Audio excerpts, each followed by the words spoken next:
that's so interesting. About the woman arrested inside of her home in front of her son while her son did record. Okay, because see, basically, they know that black women are low on the totem pole. Nobody protect us. Nobody here to protect us.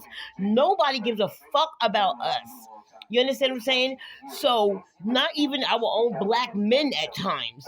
Okay, if they're not killing us and beating us, then everybody from every other race and culture can beat on black women.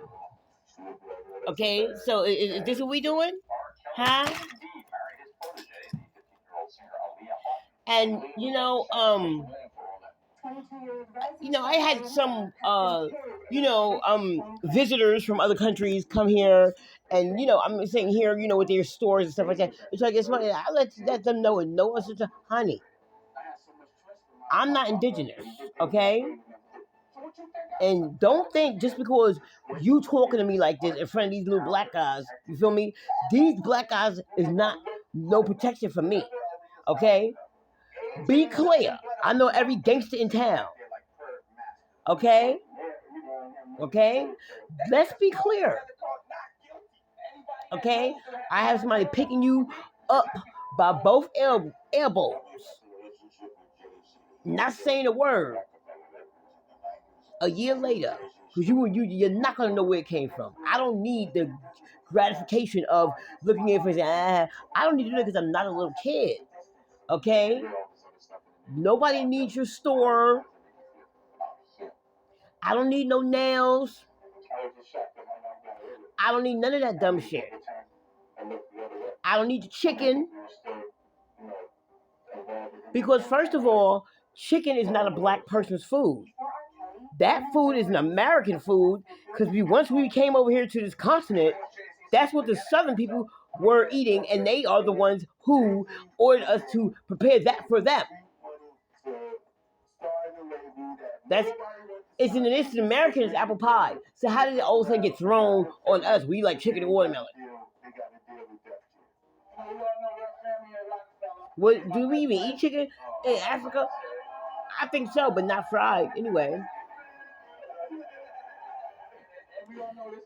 White people, some of you guys are so childish and petty. You pick on people, and it's bad, baby.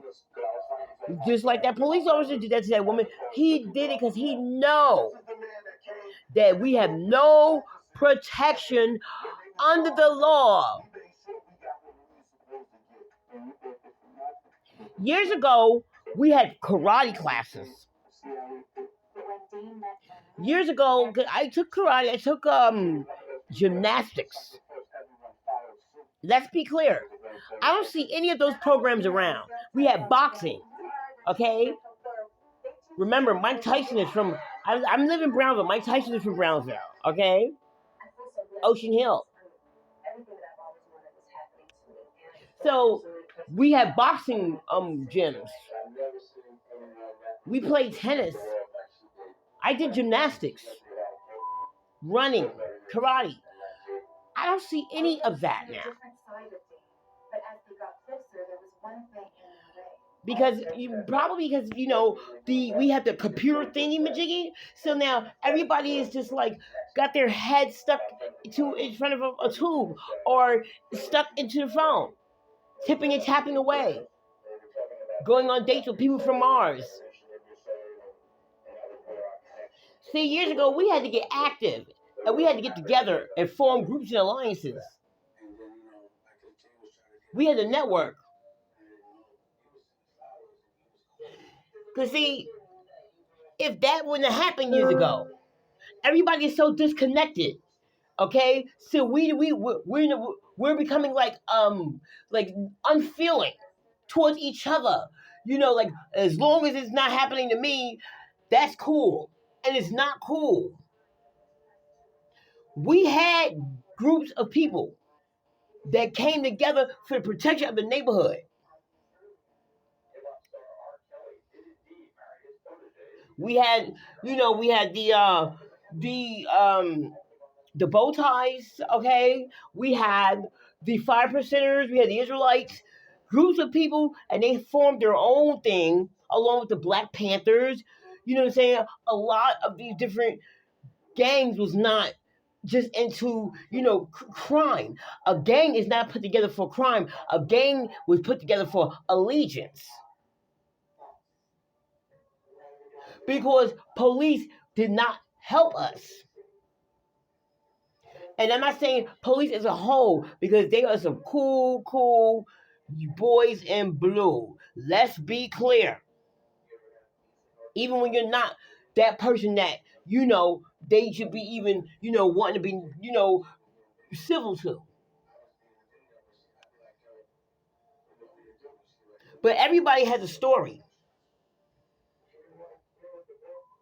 So let's be clear. Those groups were formed to protect the women and children and the seniors in the neighborhood from robbery attempts. You understand what I'm saying? Home invasions, all kind of things that was going on. This leader met with that leader. Thus go Street Stars. Okay? So, let's be very clear. I'm in Brownsville right now. Let's be clear. I know every gangster in town. I can walk anywhere in the street and you go, what up, Deb? What up, Deb? Okay. I also went to St. John's University, Red Storm. Let's be very clear. My sister is a VP for Chase Morgan. She's not a bank teller, honey. She's not a glorified cashier. She works in the corporate office out of Clearwood River and Wood Street, Manhattan. Let's be clear. You never know who's doing up your socks and underwear. Okay? So let's not worry about hair and makeup right now. Because if that needs to be worried about, I can very well put that together. Okay? No problem. But I am home in my dwelling, and I need my readers and listeners to stay on the subject of the matter, not comment on my wig. Okay? If you cannot keep your comments on the subject, refrain from commenting. And if you can help yourself, hit that subscribe button because I need all y'all. Okay? I know how I look. I'm a beautiful 52-year-old woman. Okay? You bugging. Okay? Let's be clear. Okay? And I love myself and I love my age and I'm glad I'm here. Okay? Because I didn't plan on dying young. So if you plan on dying young, that's on you. Go ahead. But I'm trying to get to, the Old Testament age, 900, things like that. I want to see the world come to an end. How about that? So don't ever, age discrimination, race discrimination, sex discrimination, religious discrimination, don't do that. Be clear. Watch your walk. You cannot say everything that comes to your mind, even though we have freedom of speech and press. Yeah, it may be freedom of speech and press, but that doesn't mean you cannot be held accountable for your speech or your press. So let's be clear. I'm going to get back at y'all at Ask the Concrete Countess. Subscribe, y'all. I love y'all, son. For real.